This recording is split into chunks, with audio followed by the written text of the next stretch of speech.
Africa's funding in the first half of the year dropped to $393 million, marking a 57% decline from the first half in 2023 and the lowest first half financing since 2019. We spoke to Farah Nalawi, research lead at MAGNiTT, on factors behind this decline and the promising trends in the venture capital landscape.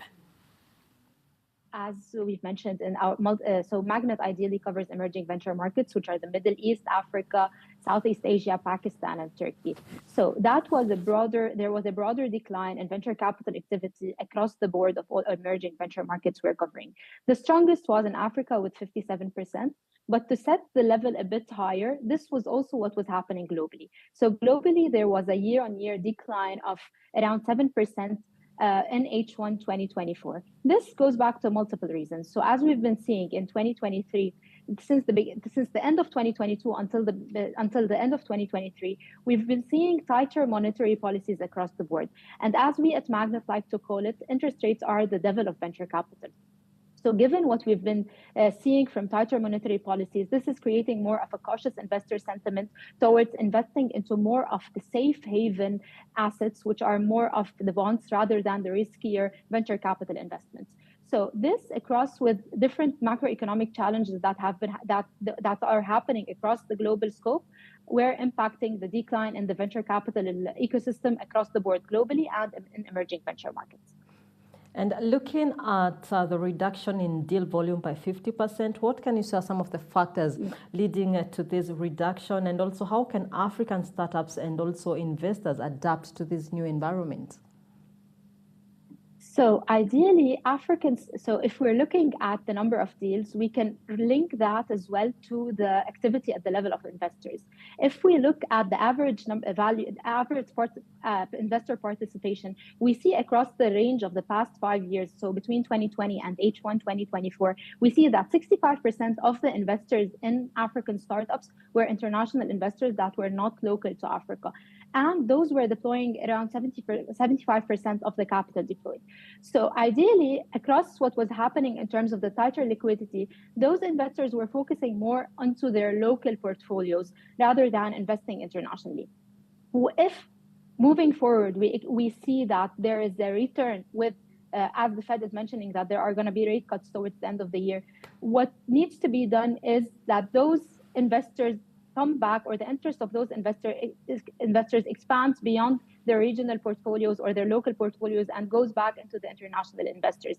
As we've been seeing multiple funds announced for Africa over the past couple of months. So we've been seeing the Partech fund that was announced, whereby the FDF is one of the strategic investors. We've seen Riga's seed fund that was announced worth $75 million.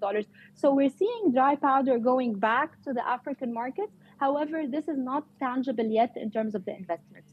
So ideally, it's the return of the interest in the market with the return of international investors who are the major investors in the African market. And Farah, we see that a fintech dominated the market beside the overall downturn. So what are some of the specific characteristics of the sector that is attracting investors in such a challenging climate? So ideally, this is replicated across the board of emerging venture markets. In Africa specifically, fintech has been leading for 4 years now. What's interesting is that there were multiple initiatives in country-specific in each of the African countries that are promoting and motivating the funding of fintech. Multiple initiatives that were supporting the growth of the sector. However, the sector remains of interest.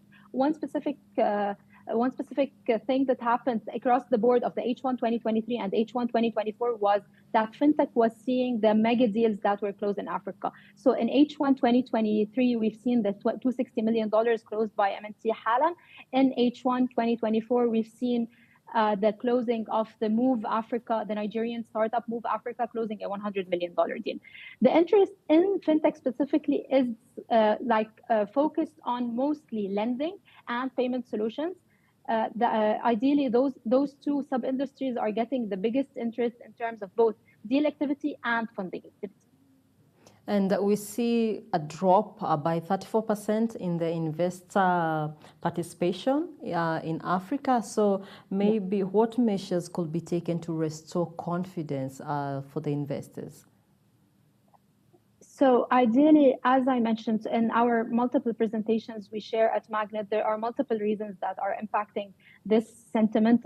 First and foremost is the interest rates. Again, the geopolitical and the overall geopolitical environment that is taking place around the region. However, again, if we are going to see a drop in the interest rates moving forward, as the Fed is mentioning, this is going to restore a bit not of confidence in the African market, because the confidence was not lost in the African market per se. It was lost in like investing into the riskier investments of venture capital. So if those funds, or if those LPs go back into providing those funds, again, investors will regain their interest into investing broader than their local portfolios and going back into markets like what we see in the MENA region or Africa.